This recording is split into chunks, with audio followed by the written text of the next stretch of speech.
नमस्कार बच्चों, स्वागत है आपके अपने चैनल नन्ही कहानियां में, जहां हर कहानी में एक सीख होती है। आज की कहानी का टाइटल है द रॉयल जंगल वेडिंग, बंदर की शादी। पंचातांत्रा जंगल के दिल में, जहां ऊंचे ऊंचे ट्रीज सीक्रेट्स शेयर करते थे और नदियां पत्थरों के साथ गिगल करती थीं, वहां रहता था हमारा हीरो मोंटो। मोंटो एक कूल और बहुत ही काइंड हार्टेड बंदर था।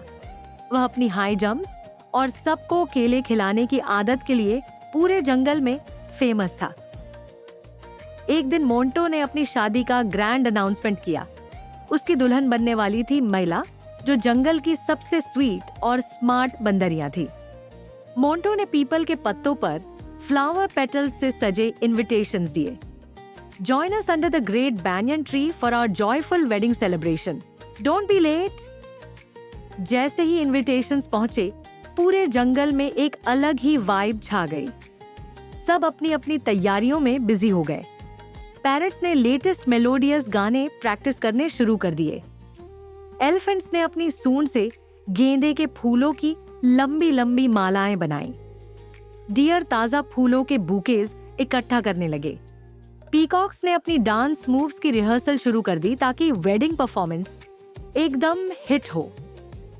फाइनली वह बिग डे आ गया। ग्रेट banyan ट्री को जुगनुओं मैरीगोल्ड से ऐसे सजाया गया था जैसे फेरी लाइट्स लगी हों। हवा में शहद और जैस्मिन की बहुत रिफ्रेशिंग फ्रेग्रेंस आ रही थी। तभी दूर से ढोल नगाड़ों की आवाज आई। मोंटो की बारात पहुंच चुकी थी। मोंटो एक स्टाइलिश शेरवानी पहनकर एकदम डैशिंग लग रहा था। दूसरी तरफ से मिला आई, जिसने रेडिएंट लाल रंग का लहंगा पहना था। वह किसी सुपरस्टार से कम नहीं लग रही थी। आम के पत्तों वाले सुंदर मंडप के नीचे दोनों का ग्रैंड वेलकम हुआ। सबसे पहले वरमाला सेरेमनी हुई। फिर मोंटो ने बड़ी ही कोमलता से मिला की मांग भरी।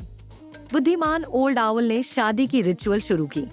पवित्र अग्नि के सामने मोंटो और मिला ने 7 फेर लिए और कुछ कूल प्रॉमिसेस किए।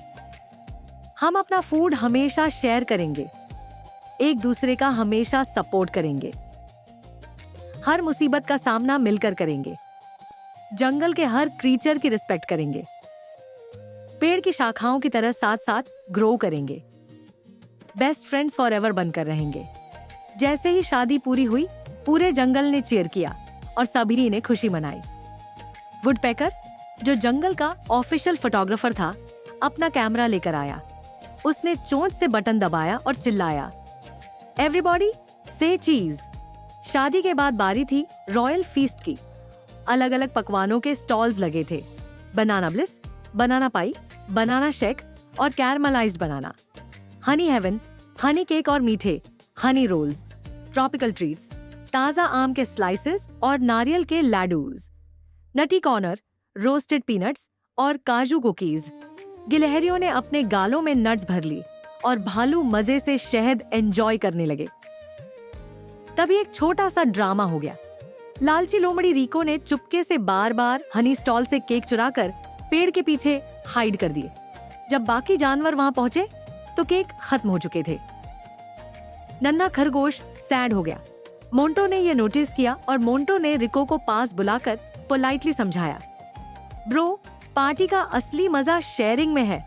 अगर आप अकेले सारा स्टफ रख लोगे तो बाकी सब लेफ्ट आउट फील करेंगे। रिको को अपनी गलती का एहसास हुआ।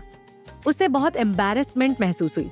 उसने फौरन सारे छिपे हुए केक वापस रख दिए। रिको ने सबसे कहा, आई एम सॉरी। फॉक्स रिको ने सबको हनी चके डिस्ट्रीब्यूट किया। आवर फर सबने मिलकर खाया।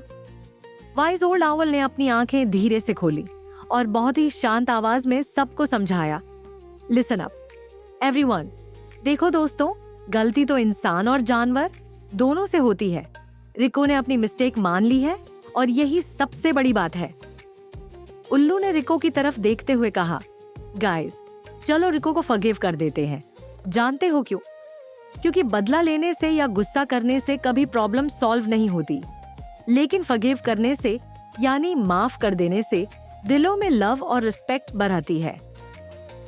उसने एक प्यारी सी स्माइल के साथ अपनी बात खत्म की। जब हम किसी को माफ करते हैं तो हम सिर्फ उसे ही नहीं बल्कि खुद को भी खुश रहने का एक चांस देते हैं। Forgiveness is a super power my friends. इससे दोस्ती और भी स्ट्रांग हो जाती है। यह सुनकर सभी जानवरों के चेहरों पर स्माइल आ गई। हाथी ने अपनी सूंड उठाई और कहा, वी फॉरगिव यू रिको। और फिर पूरी पार्टी फिर से खुशियों से भर गई। चांदनी रात में हाथियों ने ड्रम्स बजाए और मोरों ने अपना सिग्नेचर डांस दिखाया। मोंटो और मिला ने भी अपने फ्रेंड्स के साथ देर रात तक डांस किया और पार्टी की। जब हम अपनी चीजें दूसरों के साथ शेयर करते हैं तो हैप्पीनेस डबल हो जाती है। शेयरिंग से लव, केयर और बॉन्डिंग बढ़ती है और सबको अच्छा फील होता है। लेकिन जब हम ग्रीडी हो जाते हैं और सब कुछ सिर्फ अपने लिए रखना चाहते हैं तो वो ग्रीड धीरे धीरे हमारी खुशी को ही खत्म कर देती है। ना हम सेटिस्फाइड रहते हैं, ना रिलेशनशिप स्ट्रांग बनते हैं। इसलिए लाइफ में हमेशा शेयरिंग और काइंडनेस चूज करो, ग्रीड नहीं, क्योंकि रियल हैप्पीनेस चीजें कलेक्ट करने से नहीं बल्कि उन्हें बांटने से मिलती है। दोस्तों, अगर आपको यह कहानी पसंद आई हो तो इसे लाइक करें, दूसरों के साथ शेयर करें और चैनल को सब्सक्राइब करें।